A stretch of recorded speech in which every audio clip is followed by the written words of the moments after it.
laawol kisal ko laawol peewal e ɓantal. نحمده ونستعينه ونستغفره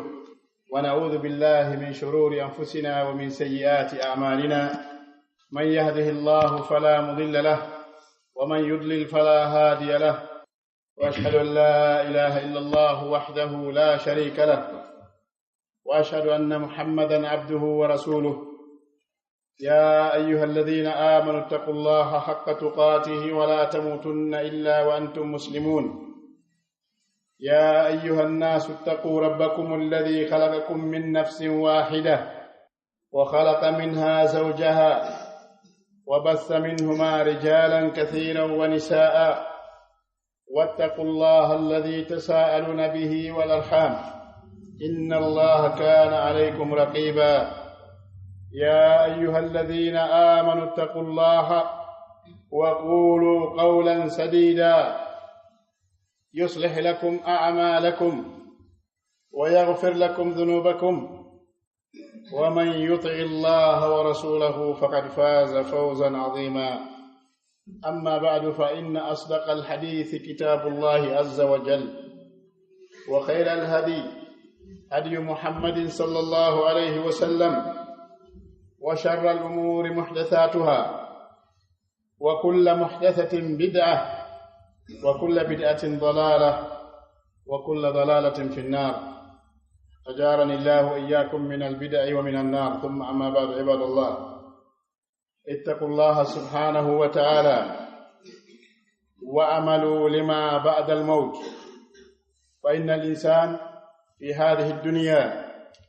ينتهي إلى أجله وكثير من خلق الله سبحانه وتعالى أحياء في حكم أموات وآخرون أموات في حكم أحياء وقد صح عن النبي صلى الله عليه وسلم أنه قال إذا مات ابن آدم انقطع عمله إلا من ثلاث: صدقة جارية أو علم ينتفع به أو ولد صالح يدعو له. فهذه مما يكتب للمرء بعد مماته. فالإنسان الذكي الموفق هو الذي يغرس تلك الشجرة التي تثمر ويكتب له هذه الأجور بعد أن لقي الله تبارك وتعالى. يمتد حياة الإنسان بعد موته بهذه الأعمال، والله سبحانه وتعالى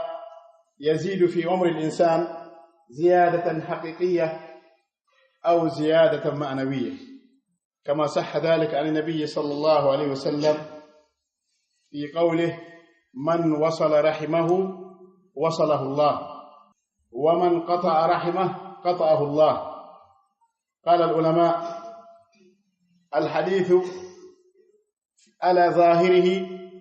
في أن العمر الإنسان يزيد إذا أراد الله سبحانه وتعالى زيادة عمر الإنسان حقيقيا وفقه لصلة الرحم وغيرها من الأعمال التي يزاد بها العمر. وبالعكس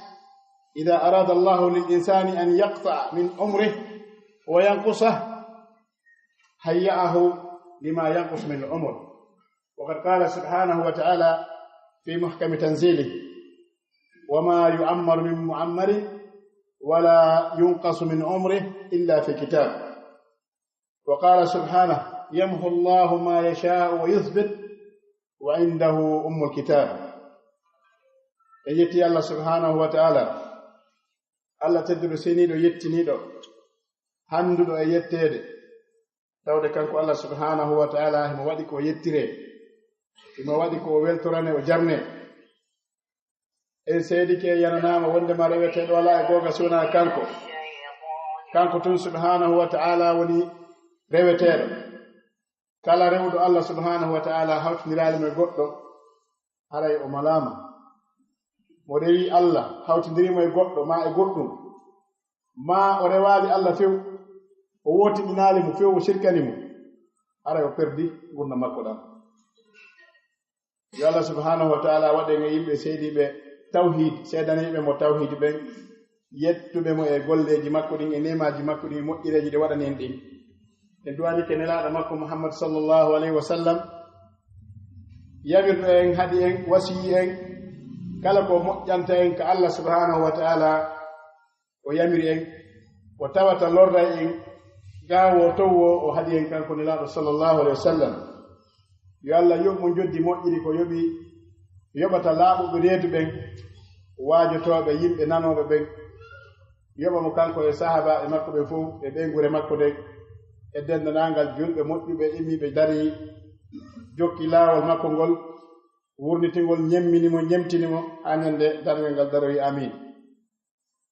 Musidɓe julɓe tedduɓe, si goɗɗo landike on jooni ko hombo e moɗon faalayo balɗe mum ɗen ɓeyde, o winayno faalayo balɗe mum ɗen ɓeyde. siko duuɓi temedere o wurata ma o wurayno, o aray mo faala ɓeynano ɗon goɗɗi goo kadi wano ɗin ɗon. Jooni noon Allah subhanahu wa ta'ala ina waɗi fi ɓeydugol balɗe goɗɗo, gurnan goɗɗo, mo waɗi ɗum e façon ji ɗiɗi. Façon ngoo o ɓeydanama balɗe ɗen tigi limeteɗe ɗen, tawa hara o happaninama dumun ne, kono o waɗa sarte, wono waɗiri e sartiji ni, o wiya ɗeɗo golle waɗɗo ɗeɗo wo mi waɗanemo cadeau, waɗɗo ɗeɗo golle wo mi waɗanemo cadeau. Enen fof ɗen andi ko goɗɗo gollata kon fof ko ɓuri kon haray mo happana joddi. O yinata joni si o golli ɗe golle ɗo mi mari ɗe ndi joddi ɗo, so o yehi ɗo o heɓay ɗum ɗo. Te noon Allah subhanahu wa ta'ala himo waɗi e nder golleji ko waɗi kon, himo waɗi ton golleji sa waɗi ɗi o ɓeyda e balɗe maɗe. O wi e ɗengal nelaɗo makko Muhammad sallallahu alaihi wa sallam, kala on jokkuɗo enɗan, kala on jokkuɗo enɗan, Allah ɓeyda e balɗe makko ɗen. Ɓe mana no woodi ko watta haa Allah subhanahu wa ta'ala ɓeydanama balɗe gurdam maɗan, jokkugol enɗan musidɗo muɗum, jokkoɗa e makko e kala alhaaliji ɗi. Si tawi mo heɓi moƴƴere, si tawi mo heɓi sattende, si tawi himo feewi, si tawi o feewa, si tawi mo heɓi sattende, ara wallamo hoyfinande mo sattende nden ber ko wawɗa ko, haysi ko konngol moƴƴol wattutiɗo ɓeyditiɗum e du'a. Si tawi o feewa, jokkoɗa e makko, honno jokkota e mo feewa? Ara ndaara sa waaway ittudemo e ngol laawol ngol o woni ɗon hara ko sabu enɗan ɗan. Ara jokkike makko kadi, nawi ɓa o feewa haaji makko ton, ɓay o heɓi sattede haaji makko ton. Hiɗa mari cadeau mo Allah subhanahu wa ta'ala waɗante ko herti, ko ɓeyditi e baraji ko waɗɗa kon. Tawde joni a waɗi ko Allah, ko welata Allah subhanahu wa ta'ala, ɗum ɗum baraji mum ko feere. Kono hatta e ɗum mo waɗnama cadeau. Woni joni sa juuli a ɗoftiki Allah subhanahu wa ta'ala, a waɗi dewal, kono hatta e mo marani juuloɓe joddigo. Sa hoori a waɗi dewal, a ɗoftiki Allah subhanahu wa ta'ala, a waɗi ko yamiri, kono hatta e mo waɗani horuɓe joddigo. Sa hajji a waɗi dewal, a waɗi ko Allah yamiri, a heɓi baraji ɗoftagol ngol, kono hatta e mo waɗi joddi ko ɓeyditi ɗon kadi goɗɗum ngol. Ɗum waɗi sa jokki enɗan, haray a heɓi laawol e laawi e karmo ko ɓen haali fi muɗum wondema ko reweteɗi fi ɓeydugol gurdam muɗum e balɗe muɗum ɗen. Ɗum waɗi Cheikh Al-Albani rahimahullah firgol o hadis mo janguɗen ɗo joni, o wi al hadisu ala babihi, wondema gurdam makko ɗan tigi ɓeydoto, balɗe ɗen tigi Allah ɓeyden. Oye mana ɗimmo karmo koɓe goo kadi no wi ko ɗum ɗon faanda, ɓe bakkidirimo e hadiseje goɗɗe goo. kono si tawi hadise goono woodi dallinorteeɗo e gonɗon sengo ina waawi wonde oɗo o wona ka baabu makko o accee ɗon hadise oya ara o daldinire o e baabu makko on honɗum woni kaɓe maaki ɗon ida mata bnu adam inqata'a amaluhu illa min salas si banu adama maayi golle makko ɗen taƴay sina piji tati bimana joni faamu ɗon wonde ma aray no way waso mo wuuri mo gollude mo amaluhu ɓe wi na ajruhu inqata'a na ajruhu ɓe wi ko amaluhu ka annahu ya'mal no way waso kanko tigi woni gollude ɗiɗo piji tati no way si mo wuuri ha joni mo joɓɓi mo gollude mo windane baraji majji ara non ɗum sadaqatin jariya so itti sadaka hara on sadaka ɗon komo nafoore muɗum duumoto wono darni galle o wiya ɗeɗo galle yo hoɗe majji aletimaɓe oɗo galle yo hoɗuɗe e miskinaɓe yo hoɗuɗo jangoɓe yo hoɗuɗo jannoɓe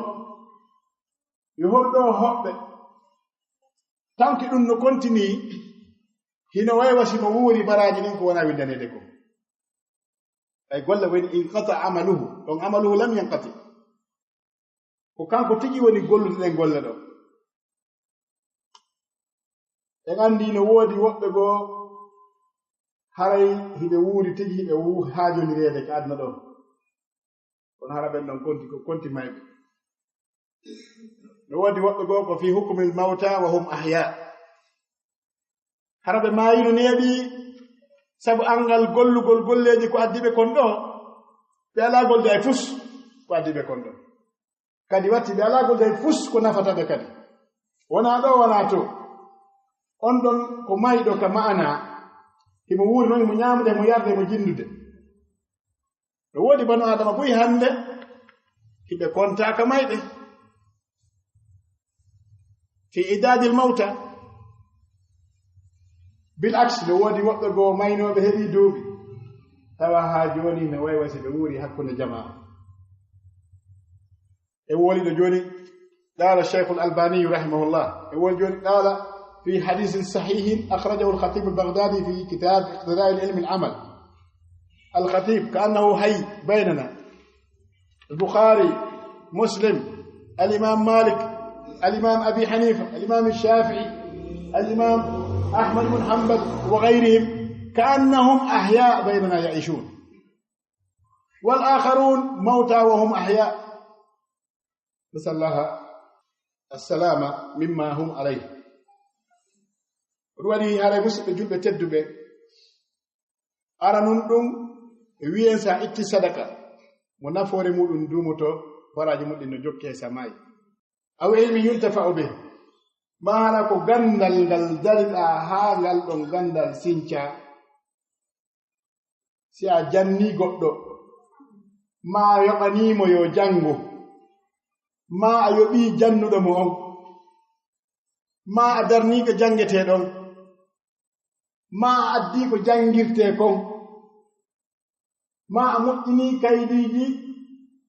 ko newnata kon haa ɗen ɗon golle waɗe hara ko ɗum ɗon tun an waɗuɗa tanke golle ɗen no manki no continue hara ɗe maɗɗi baraji maɗi allahu akbar ka annaka hayyun yuktab laka al ajr no way wasiɗa wuuri hiɗa heɓude baraji wona windede kon wona noon aw waladin salihin yad'u lah ma hara a heɓuno geɗaljo ɗum waɗi hadis o wi'alugoye awladu salihin puisque no anndi no metti fi heɓugol ɓiɓɓe buyɓe fof ɓe wona moƴƴuɓe kara han puisque no landi sarti arano yo taw hara ko wuurɗa ko wonɗa wuuriɓe ko nganɗo tigi e maɓɓe kono dagi a heɓi tawi ko daaɓi wonɗo ñaamude ange maɓɓe ka suudu ara a heɓi law ɗum waɗi ɓe wii ko honno yeddirta Allah kamɓe ɓe ɗoftoma ko honno tikkinirta Allah kamɓe ɓe weltine jazaa wifaqan Allah yoɓe joddi ndi hawronirɗa e muɗum asla o toñaalema dey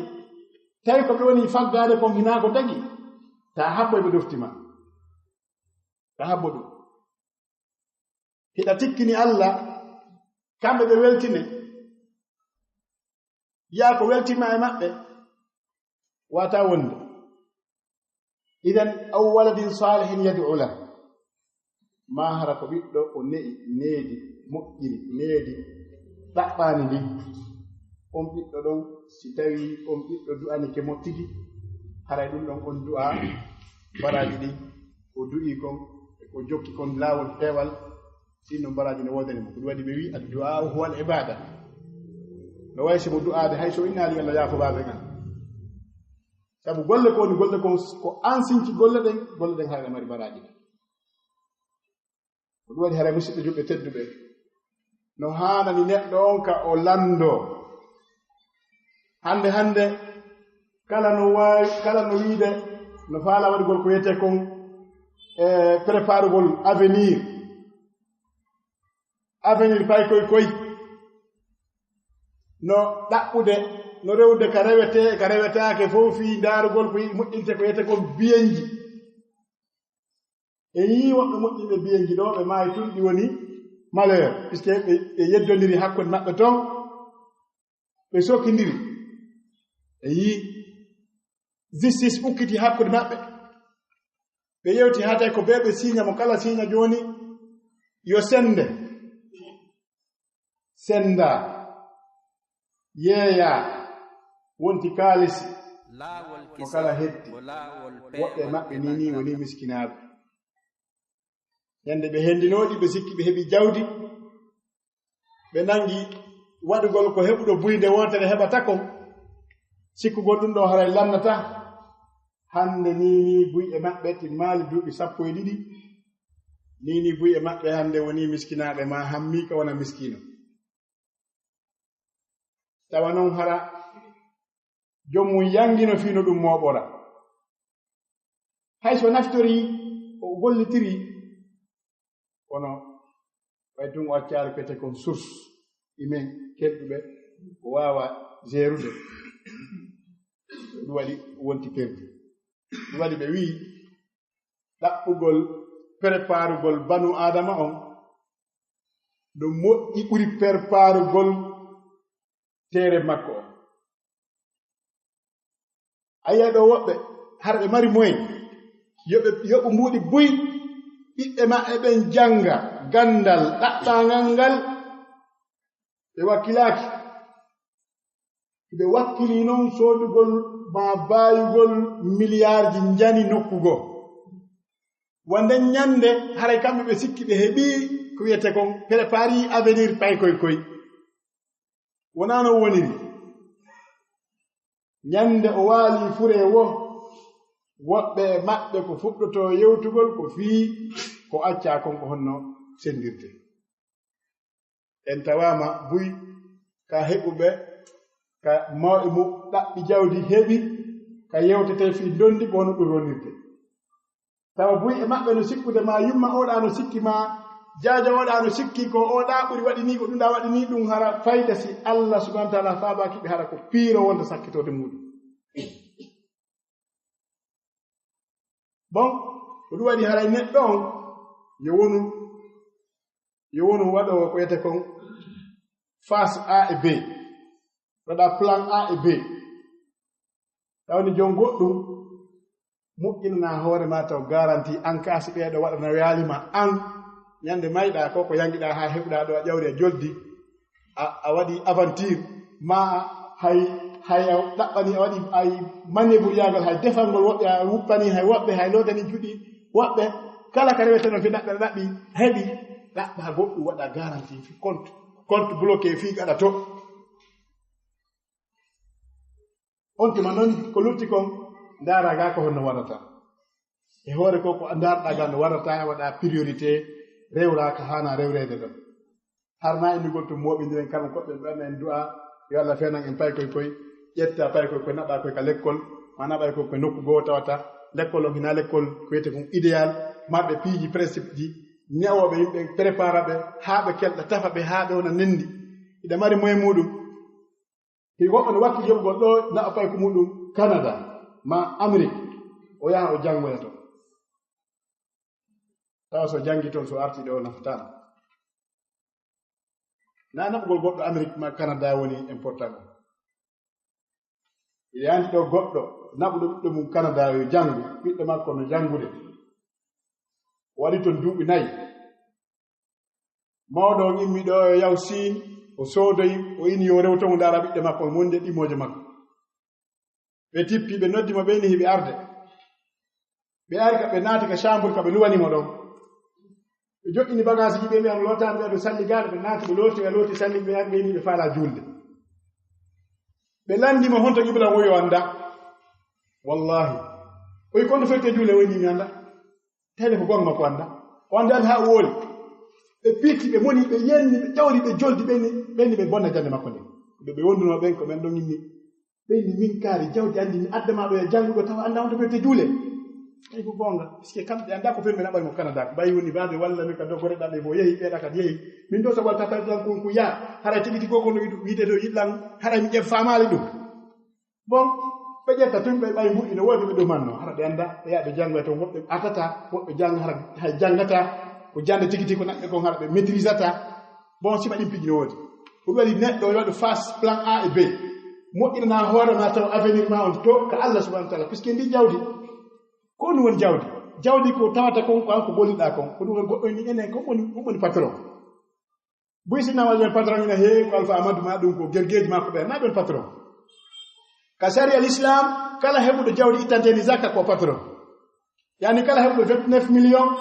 selon ko ligue islamique waɗi kon 29 millions sa heɓi ɗi haray ka seeɗa ko compteɗa ko a gani a comptama gani gila ɗon naɓe jow ton limiti ara la hadda lahu limiti ala haka hattoy ɗon bon joni noon so tawi a heɓi 29 millions ɗin ɗon ko dowaɗi ittanede zakka a comptama jomiraɓe goɗɗum ɓen a calculali préparé avenir ma on gaɗato ko Allah subhanahu wa taala ñande meɗa o tawa hara ko sifa ɓeɓe ko suttiɗe buyi hande no gaɗɗuno e galleji goo ko ɗum woodi hara ɗum ko ɗum woni huɗɗinani neɗɗo ko ɗum waɗi no woodi woɓɓe goo wiɗen no woodi woɓɓe goo hara ɓe wuuri hara ko ɓe kontanoma ma ɓe neeɓi ɓe kontanoma ma ɓe neeɓi no woodi woɓɓe goo ɓe maayi no neeɓi hara ha joni ɓe konta wurɓe ko ɗum woni sabu si on tin mari vision kelɗuɗo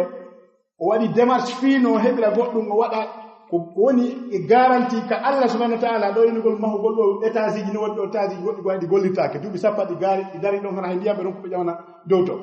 hara ko ley on tumaɗa magasin ji ɗum no luwa ɗin million ji fawoniri ɗo ɗon fof ay pus ala nafude hara so ƴettino ɗin ɗon seeɗaji o darnoyi duɗal nokku goo Qur'an o anda ko million ji jelu woni heɓude misal hiɗa andi sa jangi ɗerol gotol Qur'ana ko baraji jelu marɗa ɗerol gotol page goto sa jangi alqur'ana page goto ma woni sabu goɗɗo jangi page goto ko baraji jelu bindon goto ngol ka alqur'ana page on ko bindi 15 bindol gotol ko karfe 50 ɓuri fanɗude ko sinala ko bisimillahi o karfe 50 baraji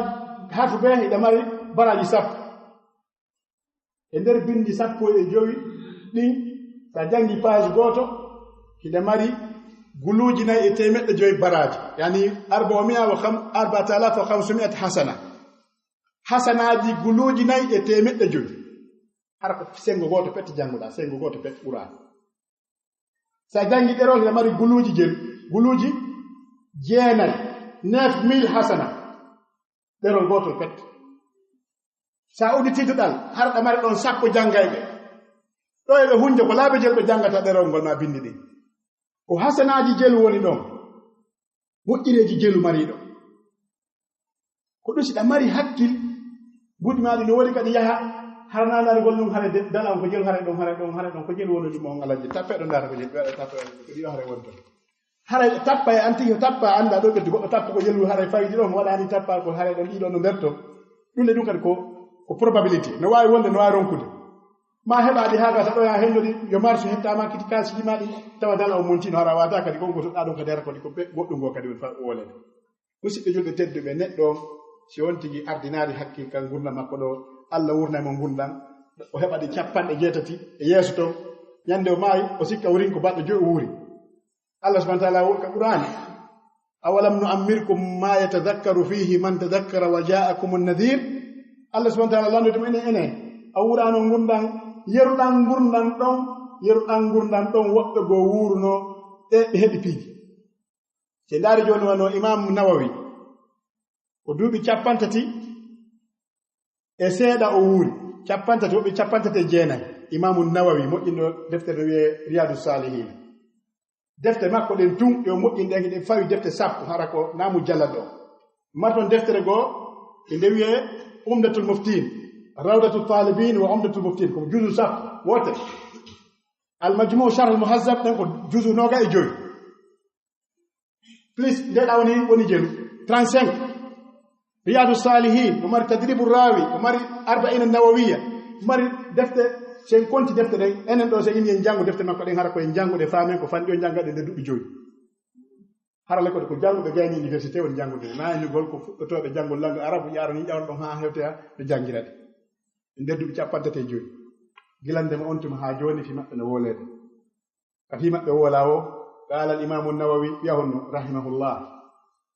andi ben don golle mabbe no continue ila yawm al-qiyamah dum non neddo juldo yo hebu haqqil do yo wadu planji fi no hebira goddum o mara do yo wadu kadi planji e der mum no hebira goddum ko mari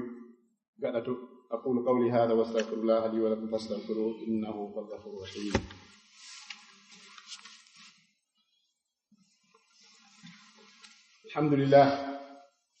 alhamdulillah kama yanbaghi li azim jalalihi wa ulwi sultanihi ahmaduhu subhanahu wa ta'ala hamda ash-shakirin wa ashhadu an la ilaha illa Allah wahdahu la sharika lahu waliyus salihin wa ashhadu anna Muhammadan abduhu wa rasuluhu صلى الله وسلم وبارك عليه وعلى آله وصحبه أجمعين. أما بعد، المسلم يستعين بالله سبحانه وتعالى. من الأسباب المعينة في الاستثمار لهذه الحياة الاستعانة بالله سبحانه وتعالى أولا، وطلب التوفيق منه. نجي أنهم ينقلوا دوا ريود لا يكبر دوا ريود فيه هفكوك هذا النوع. Yani sababeji wadoji ha goddo o wuura gurdan go baawo maayi neddo no han du'a kalke goldo so maayi nyande mayda har ha joni na wuuri ka Allah subhanahu wa ta'ala kila wuuri kadi hakkunde juldo be do jiya e sababeji ko watta ha goddo heba dum ara non dum taragol Allah subhanahu wa ta'ala ballal Allah toro Allah yalla hawrindimmo e din konko dabba e gonsengo don o holoram dimmundum wadugol mojjireji di to soki di o fewndini di be wi wadugol mojjireji to soki di pooday wadugol mojjireji jani di wadugol bakkatuji to soki di pooday wadugol bakkatuji jani di dum karam ko be tawhid be haare ko anda taska wi al hasanatu akhawatun tad'u ba'daha ba'dan as-sayyi'atu akhawat tad'u ba'daha ba'dan fa idha ra'aita al mar'a ya'malu hasanah fa'lam anna laha akhawat wa idha ra'aita ar-rajul ya'mal sayyi'ah fa'lam anna laha akhawat. Karmo ko be tawhid be haali naminde wi wo moƴƴereji ɗin kadi ko ɗi bandira ko ɗi musidɓe moƴƴereji ɗin fof ko ɗi ɓurdi ko degré kono ɗi fof ko ɗi musidɓe ɗi noddindiray wono sukaaɓe ni woniri sukaaɓe hayso ɓe ñaani ko ɓe association sukaaɓe yeronirɓe ko ɓuri kon hara ɓe pooɗindiremo kala pooɗa e goɗɗo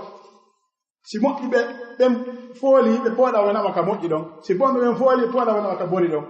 moƴƴereji ɗin fof kadi ko musidɓe ɗi pooɗindiray to sokki ɗin e jani ɗi bakkatuji ɗin kadi boneji ɗin ɗi pooɗindiray ko ɗum waɗi ɓe wi wo waɗo moƴƴereji to sooki ɗin Allah hawrindinaymo e waɗugol jani ɗin ɓay ko ɗi siɓɓe ɗi noddindiray waɗowo bakkatuji to sooki ɗin Allah jarriboraymo waɗugol bakkatuji jani ɗin ko fiyonu ɗi noddindiray wo sa yi neɗɗo no waɗa moƴƴereji andu ɗin no mari musidɓe bandiraji buyi awa haray mo mari ɗum buy sa yi goɗɗo no waɗa ko boni andu on no mari ɗum buy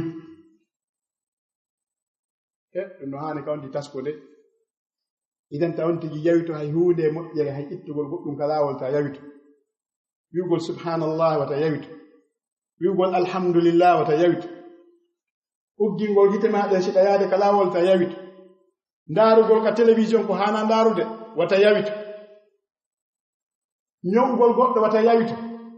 kala ko wiye ko bakkatu wata yawito puisque ɓe wi bakkatuji ɗin noddiniray ko wiyete ko moƴƴi gon kadi wata yawito hay nelaaɗo sasane maaki la tahqiranna min alma'rufi shay'a walaw an talqa akhaka biwajhin taliq wowata yawita e moƴƴere hay huunde hay siko ya fotte musidɗo ma on hara yeeso ma ngon no hentini ko ɓittiɗa wo ko anuɗa wo ko maapiɗa wo so a fottide juɗɗe siɗɗo ma assalamu aleykum hentina moosana bo so tawi himo waɗanma goɗɗum moosa ɗum ko sadaka ɓe maaki tabassumuka li wajhi akhika sadaka wa amruka bima'rufi wa nahyuka an munkarin sadaka wa i'anatu akhika ala dabbatihi sadaka wa raf'ul mata'i lahu sadaka nelaɗo sasana maaki sa moosani musidɗo ma on tuma muusi a waɗi sadaka sa ƴettanimo bagage o ƴawi ka auto goɗɗum yani leyɗi ƴetti ha to haytanganimo ko sadaka wallugol mo himo faala ƴawde o ƴawima dolke makko no ka yaasi ƴetta dolke makko nadanamo nder ton fi o bafa ngal ko sadaka bimana wata yaw waɗumgol moƴƴereji tosooki ɗin moƴƴereji tosooki ɗin ko ɗin noddata moƴƴereji jani ɗin wata hayfin waɗugol bakkatuji tosooki ɗin ko bakkatuji tosooki ɗin si ɗuuɗi ɗi puusete waɗugol bakkatuji jani ɗin oyi karam koɓe no firi ka aya qur'an ɓe addi ɗum hadis abdullah ibn umar ka allah subhanahu wa ta'ala wi kalla bal rana ala qulubihim ma kanu yaksibun hadis abdullah ibn umar wonelaaɗo sallallahu alaihi wa sallam landi ɗon andi ko honɗum firi kalla bal rana ala qulubihim ma kanu yaksibun sahaba in allahu wa rasuluhu a'lam nelaaɗo sallallahu alaihi wa sallam maaki wo ko on faanda ɗon wo jiyaɗo allah on so waɗi bakkato on ko fanɗi wo ko fanɗi toɓɓete ka ɓernde makko toɓɓum ɓalehum fa in taaba wa raja suqil wo so tuubi e on bakkato ɗon kisan loote laaɗa wano hayre fetere si a waɗi ɗon goɗɗum a hebbi ndiyam wono ndaha a hebbi ndiyam andi sakito to fof iwa yoosa si tawi noon o tuuɓaali o waɗi bakkatu goo ɓe wi nukkitat fi qalbihi nuktatun sawda ukhra wo so waɗi bakkatu goo kadi toɓɓe kadi toɓɓum ɓalehum ka ɓernde makko ɗon ko non haa wo ɓernde makko nden wa'a wano loonde kalmirbaadi wano loonde ma fayande andi fayande kañum fof no ɓawli ɗum waɗi neɗɗo on wata o yawi to bakkatuji ɗi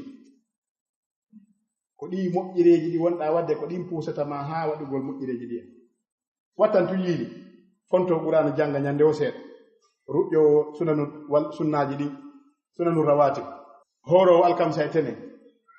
sa ɗaɓɓi on ka boneji ɗi watta ɗum ngayyatama ɗaɓɓi tudara sa yi tawi nano wondi ɗum tuma haray ɗo kadi yewten puisque haray hande kanko kadi yoni ko poɗatama ko e waɗugol jani ɗi renugol julde nden hulugol allah rento e bakkatuji ɗi sirku ko nande mum neɗɗo hayfinɗo fi ɗum haaji makko ala piiji tosoki ɗin hay salligo rewɓe o salminay o kenen o ndaara ko ndaari o yahay ko woyi o wolay ko woli o ndaarmo tun ñande goo anani yaha e hoore makko goɗɗum puisque ko honni waɗi ko tosoki ɗin woni wadde waɗa ɗi jokkondeɗon tun haa ɓe wi tosoki ɗin si ɗuuɗi ko waɗa e mawɗi ɗin ɗum noon haray yontigi wakkilo hara o yewitaaki bakkatuji ɗin ko ɗaɓɓa kadi ɓe wonna musidɓe julɓe tedduɓe neɗɗo ɓe no duwa heɓde kaydiri agenda ko windi nelaaɗo sasa mo yewtiti wasi e goɗɗo windu goɗɗum ko mari hakkille makko ko faala e waɗude ɗo yo maayde harana darnugol suudu madina magasin daaru so tawi a waawi darnugol juulide darna ɗo e mayde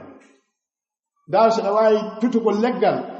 tuta ɗo e mayde so ɗa waawi asugol woyndu asaadu ko julɓe naftira ɗo e mayde daaru so ɗa waawi soodugol qur'anaji senitina julɓe ɗo e mayde daaru so ɗa waawi sarsade alyetimaajo niyamo haa o hellife ɗo ɗo e mayde ndaaru so ɗa waawi ɗaɓɓude tuta gandal e goɗɗo jannaama ma yoɓanaama o jannga ɗo e mayde geru heɓa goɗɗum ko tata ɗum on hiɗa hooli ɗum ɗon tun waawete géranoyde golleji maɗen wattu e hoore ɗuma ko ɗum waɗi sahaba en hari kamɓe ɓe landondirayno ɓe inna ene golleji maɗin fof ko honɗum tañƴiniɗa naadete aljanna anja amal inda allahi taala ko honɗum e gollal tañƴinɗa ngal ɗon lumbinoyte haɗa ngal ɗon ngal fof maggal ngal lumbinoyte hara ko lutti kon fof ko kado woɓɓe innayi ha hande mi fukkali julde jama woɓɓe inna ha hande mi ronkali horugol alkamisa e tene woɓɓe inna ha hande qur'ana ñande wo e ñande mi jangay hasaba nangam woɓɓe inna piliyeje ɗen ka juulirde ala e piliyewal ka mi jooɗaki mi tippini qur'ana mi jangi mi waɗi astahfirullah laabi hasaba nangam woɓɓe mi nan ɗoftike mawɓe am ɓen woɓɓe inna mi moƴƴike e miskinaɓe ɓen kala mari goɗɗum fiituya andu ɗum ko noon no haani ka waɗa ɗum ñande go nelaɗo sallah sallam e ma kan sahaba en ɓenni ɓe landi bilali ɓenni ene bilali ko honɗum mi nani hito tette maɗen ka aljanna ko honɗum e gollal wonɗa wadde comme secret fii taw mi humpitaki fi muɗum ko waɗi ha natoyɗa ka aljanna darday bilal kanko noddinanta nelaɗo sallah sallam o waɗi jihaadi e hoore ɗum o fukkata waɓutu piji ɗin fof kono ndaaro ko piji goto ko konti bilal o wi ha hande mi salligaki salligi sina mi juula darɗe ɗiɗi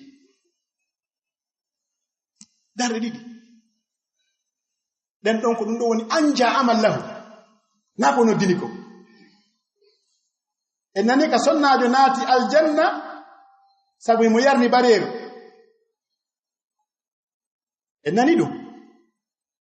waɗaynoɗo piji boneji ɗin fof imra bahiya min al umami sabiqa e leƴƴi banu israiliyankoɓe woni sabu makko naatugol aljanna ko bareeru torki Allah subhanahu wa ta'ala yalla arsiko en nanugol arsika en huwugol ngol kono neɗɗo si banu adama si ari ka ɗo mara programme kala neɗɗo aɗo kada ɗo mara programme adnan waɗaymo programme sa yi angola mara programme angola watte programme sa yi amérique amara programme amérique watte programme hay saudia sa yi amara programme saudia watte programme ko ɗum waɗi ka adna ɗo hin ari ko arɗo kono gere waɗa programme haɗa mari programme vision sa wawata ɗaɓɓu woɓɓe go wallira woɓɓe goɓe walle ha heɓa programme seɗe wonde fi programme naafi dannugol suudu de madugol étage ma bawi ma fande muɗum programme fi to ɗum noon en tori Allah subhanahu wa ta'ala yo Allah newnan en waɗen ɗo ko nafata en heɓen ko maren ko tawoyen to kadi ko nafata en nafa ɓe gureji meɗen ɗi allahumma izz al-islam wal muslimin wa dhilla shirka wal mushrikin wa awhin kayd al-kafirin allahumma man arada bil muslimina wa arada bina su'an fa'tuhu fi nafsihi واجعل تدبيره وتدبيرا عليه اللهم امر في الدين امر رشد يعز فيها طاعتك ويذل فيها معصيتك برحمتك يا ارحم الراحمين سبحان ربك رب العزه عما يصفون وسلام على المرسلين والحمد لله رب العالمين لا والكسل كلا والبي والإبانتل